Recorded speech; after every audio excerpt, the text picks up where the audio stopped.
Hi BookTube, and welcome to a new video. This is a tag video and like to be the shortest tag video I've ever recorded for reasons that will become apparent. So this is the In Your Neck of the Woods tag, originated by Kelly at Books That I'm Not Reading, and I'll post the link to that. I encourage you all to go and watch that origin tag. And it's a pretty open-ended tag, just talk about authors who have some connection to your part of the world, and you could define your part of the world as broadly or as narrowly as you like. So just to give you an idea of where I'm from, I grew up in Wembley, and as you'll see from this tube map, I've managed to ascend a mighty three stops away from Wembley, and I now live in Cannons Park. So the sum total of my 50 years of life, I've managed to move 3 tube stops on the London Underground. And the only time I've not lived in London was the 3 years I spent at university, where during the holidays, I did come back to London for some of that. But otherwise, I've always lived in London. Now, it's true, I did have a peripatetic stage of life where I wasn't working, I had nowhere to live. And there are several stops on the Northern Line that, I can claim that I hung my hat. So if I ever earn a blue plaque through my writing, they'll need quite a lot of blue plaques because... I crashed at many locations in London, but for the purposes of this tag, I'm just going to concentrate on Wembley, which is in the London Borough of Brent, and where my mother still lives, and Harrow, which is where I currently live.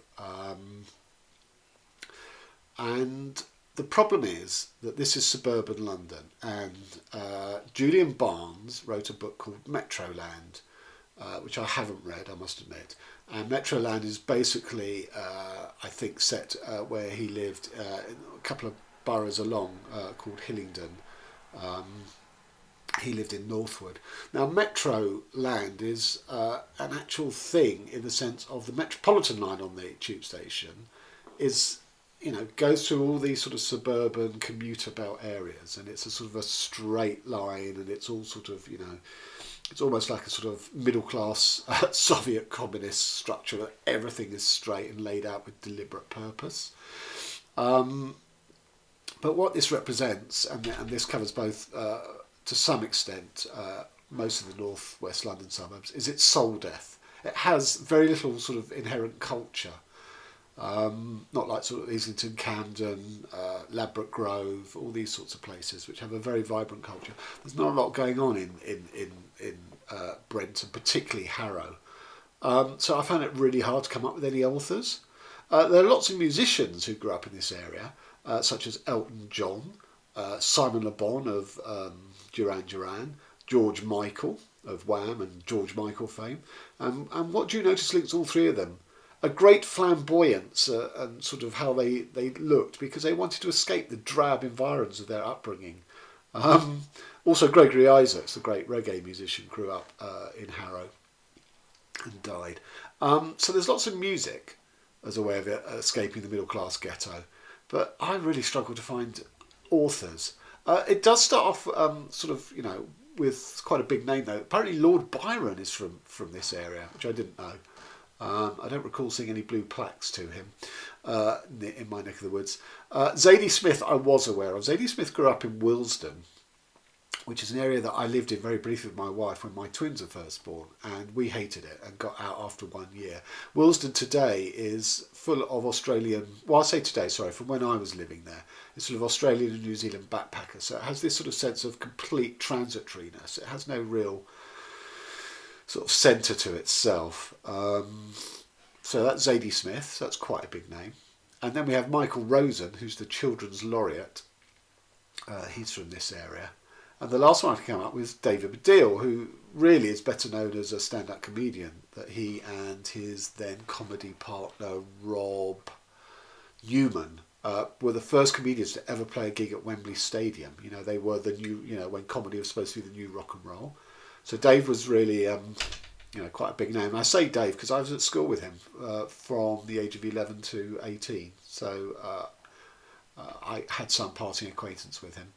But he wrote a book he's written several books, but he wrote a book called Time for Bed, because he's, like me, an insomniac, and that was the basis of his book. And it's not a bad book at all. And then that's pretty much it. That's why I say this is a really short tag.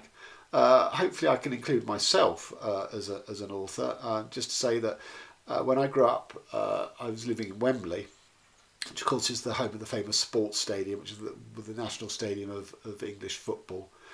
The World Cup final was played there in 1966 and all that sort of stuff.